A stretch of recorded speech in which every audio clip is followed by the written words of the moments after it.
Welcome to Olga news. ప్రస్తుతం తెలంగాణ రాష్ట్రంలో జోష్యాల పర్వం కొనసాగుతుంది. ఇప్పుడు తాజాగా మరొక మాజీ ఎమ్మెల్యే ఆ బీజేపీ నేత ఎన్విఎస్ఎస్ ప్రభాకర్ కూడా ఒక జోస్యం చెప్పారు. అదేంటంటే త్వరలోనే తెలంగాణ రాష్ట్రానికి కేసీఆర్ ముఖ్యమంత్రిగా ప్రమాణ స్వీకారం చేయబోతున్నారు అంటూ ఒక కీలకమైన వ్యాఖ్యలు అయితే చేశారు. ఈ రోజు నాంపల్లి బీజేపీ ఆఫీస్ లో ఆయన మాట్లాడుతూ ఈ వ్యాఖ్యలు అయితే చేశారు. ముఖ్యంగా మనము ఈ కోణంలో చూసుకుంటే అటు బీఆర్ఎస్ పార్టీ అయితే బీజేపీ కాంగ్రెస్ రాష్ట్రంలో కుమ్మక్కై పనిచేస్తున్నారు అంటున్నారు.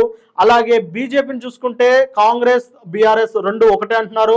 అలాగే అటు కాంగ్రెస్ ని చూసుకున్న బీజేపీ బీఆర్ఎస్ రెండు ఎప్పుడు ఒకటిగానే పనిచేస్తున్నాయని చెప్పేసి ఎవరికి వారు ఏ పార్టీకి చెందిన వ్యక్తులైనా సరే ఇతర రెండు పార్టీలను అయితే ఆరోపణలు చేస్తున్న విషయం తెలిసిందే. ఈ నేపథ్యంలోనే మనకు ప్రభాకర్ గారు కూడా ఇలాంటి వ్యాఖ్యలు చేశారు. అయితే ఇలాంటి వ్యాఖ్యలకు ప్రాధాన్యత ఎందుకు సంతరించింది అంటే ఆయన మాట్లాడుతూ డేట్లతో సహా ఈ విషయాన్ని అయితే చెప్పారన్నమాట. కాంగ్రెస్ లో బీఆర్ఎస్ పార్టీ ఎప్పుడు విలీనం కాబోతుందో అనే దాన్ని అయితే ఒక డేట్లతో సహా చెప్పారు.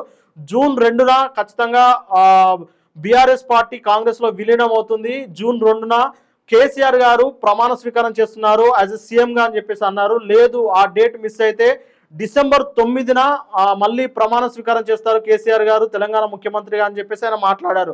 ఎందుకు ఈ రెండు డేట్లను ఆయన ప్రధానంగా ఎంచుకున్నారంటే మనకు తెలిసిన విషయమే. జూన్ 2, 2014 తెలంగాణ ప్రత్యేక రాష్ట్రం ఏర్పడిన రోజు. అంటే జూన్ 2న తెలంగాణ ఫార్మేషన్ డే ఉంటుంది. ఆ సందర్భంగా కొత్త సీఎంగా కేసీఆర్ ప్రమాణ స్వీకారం చేసే అవకాశం ఉందంటున్నారు. అలాగే డిసెంబర్ 9ని మన కాంగ్రెస్ ప్రభుత్వం అయితే తెలంగాణ తల్లి అవతరణ దినోత్సవంగా దాన్ని జరుపుకుంటున్నారు. డిసెంబర్ 9, 2009న అప్పటి కాంగ్రెస్ అధ్యక్షురాలు సోనియా గాంధీ అయితే మనకి ప్రత్యేక తెలంగాణ రాష్ట్రాన్ని ఇస్తున్నట్లు ప్రకటించారు. అందుకే ఆ డేట్ కూడా అంత ప్రాధాన్యత సంతరించుకుంది. ఈ రెండు డేట్లను అయితే ఆయన ప్రస్తావిస్తూ ఖచ్చితంగా బీఆర్ఎస్ కాంగ్రెస్ లో కలవబోతుంది.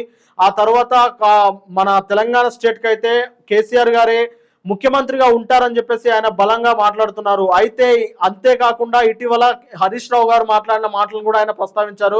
ఇన్ని రోజులు కేసీఆర్ సారథ్యంలోనే కేసీఆర్ నాయకత్వంలోనే పనిచేస్తానని చెప్పుకుంటూ వచ్చిన హరీష్ రావు గారు ఇప్పుడు సడన్ గా మాట మార్చి కేటీఆర్ గారికి పార్టీ పగ్గాలు ఇచ్చిన కేటీఆర్ గారి నాయకత్వంలో కూడా పనిచేయడానికి తాను సిద్ధంగా ఉన్నట్లు ఇటీవల ఆయన ప్రకటించారు.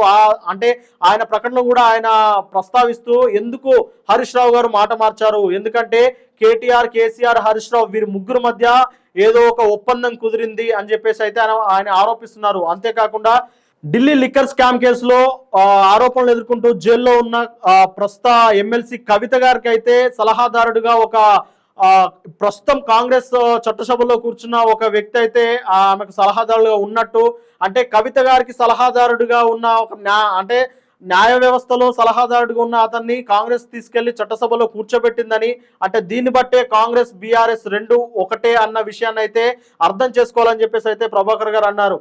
అదేవిధంగా ఆపరేషన్ సింధూర్ విషయంలో ప్రధానమంత్రి నరేంద్ర మోడీ గారి చాకచక్యాన్ని అయితే ఆయన ప్రస్తావించారు. రెండు దేశాల మధ్య ఎక్కువ ఉద్రిక్తత పరిస్థితులు వెళ్లకుండా దాన్ని తెలివిగా ఆపరేషన్ సింధూర్ను ఎలా ముందుకు తీసుకెళ్లారో, అలాగే సీజ్ ఫైర్ ను ఎంత తెలివిగా తీసుకెళ్లారో అని చెప్పేసి అయితే ఆయన నరేంద్ర మోడీ గారి గురించి కూడా మాట్లాడారు.